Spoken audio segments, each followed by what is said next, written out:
Hi, my name is Rhiannon, and I'm speaking for Life the Basic Manual. I'm going to be talking about social media today. That's something that I'm very passionate about. And the topic I'm going to be talking about is 5 things you can do to make promoting your brand on social media less stressful. A lot of brands, businesses find social media to be overwhelming and stressful, especially when they're new to it. They have a lot of fears about how to approach social media because they're afraid that they're not going to do it the right way and then they're going to mess everything up for their company, which is a legitimate concern. But these 5 tips, I think, can help people just kind of relax with it and have fun, because social media is about being social and about having fun.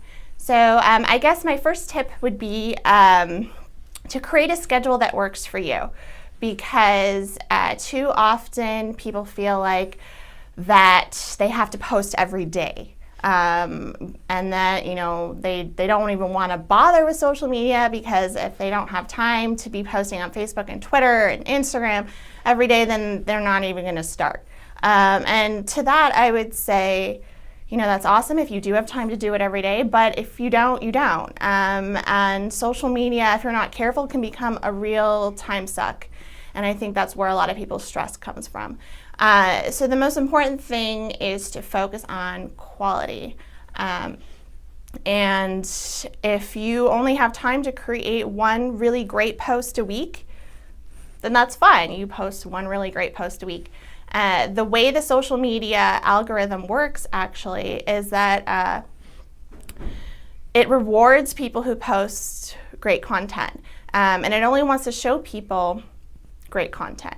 So if you're posting kind of average, lackluster content, it doesn't matter how many times you're posting a day, because the algorithm won't show people the posts, so they won't be seeing it. So you're better off just posting once a week or twice a week and having those posts be great, than to be posting every day when just because you feel like you have to. I guess I would say to be realistic about your time and start small, because the important thing is to remain consistent. The second thing I would say is that you want to create quality content that speaks to your audience. And I think that's really important, because a lot of brands think that they hear the words quality content and they feel that that means that, as long as it's interesting or fascinating, entertaining in some way, then it's good enough. So they'll go out and they'll find a couple of funny cat videos and a Justin Bieber meme, and they'll throw that up on their insurance company Facebook page, and then they'll wonder, why isn't it getting any likes? It's because their posts aren't speaking to the identity of the audience who likes the page. So, that cat video can be hilarious, but if it's not something that these people are interested in, that made them like your page to begin with, it's not gonna do any good. And then again, they're not likely to even be shown it through the algorithm. I do social media for Las Vegas Recovery Center, and which is a alcohol and drug rehabilitation facility. And so a lot of the social media posts that we create are speaking to the audience of people who are in recovery from an addiction, the sober community. And so I could post cat videos or really inspirational quotes, for example, and people might like them. There might be some cat fans in our Facebook audience that will enjoy those videos, but it's not speaking to what everybody has in common. So everyone who likes our Facebook page, the thing that ties them all together is this identity that that they're sober, and they're living in a world where the drinking culture is the predominant culture, or relying on substances to survive the world is what their reality is. And so if you create posts that speak to who these people are, they're more likely to engage and share your content, because as they're scrolling through their feed, they'll see something and they'll be like, wow, that really speaks to me. That's me too. I can relate to that. I can relate to that quote about addiction, or that quote about what it's like to live in Las Vegas when you don't drink. And I didn't know anyone else felt that way. And so then they'll hit the share button, versus just some generic post about a pretty picture of a sunset or something like that. So yeah, number 1 is create a schedule that works for you. Number 2, create quality content that speaks to whoever your audience is. Number 3 is focus at what you're good at. Not everyone is good at everything. I'm a writer, that's my background. So when I create a social media strategy, I try to focus on that skill set. So I will write a lot of really good blog posts, well-written blog posts, or really in-depth LinkedIn posts, or something that engages my skill at long-form content. I'm not the best photographer, so I'll leave that to other people. I'm not the best public speaker, so I'll leave that to other people perhaps. But not that I won't do it ever, because obviously here I am. But I stick with what I'm good at, and I start there, and that's what I would encourage other brands and businesses to do, is to really look at yourself and see where your skills are, and then start with that. Build your strategy around that. Number 4, don't aim for perfection.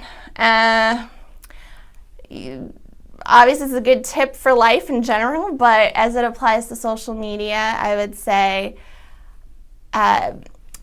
people are most attracted to posts that are real. They want to see that you're authentic. And how can you be authentic?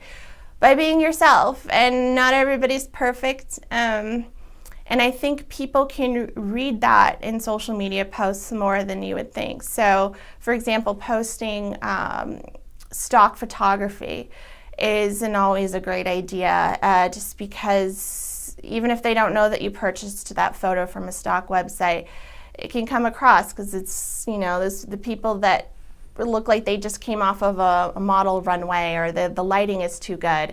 A lot of the time, people think that in order to do social media well, they have to have a professional photographer or fancy video equipment.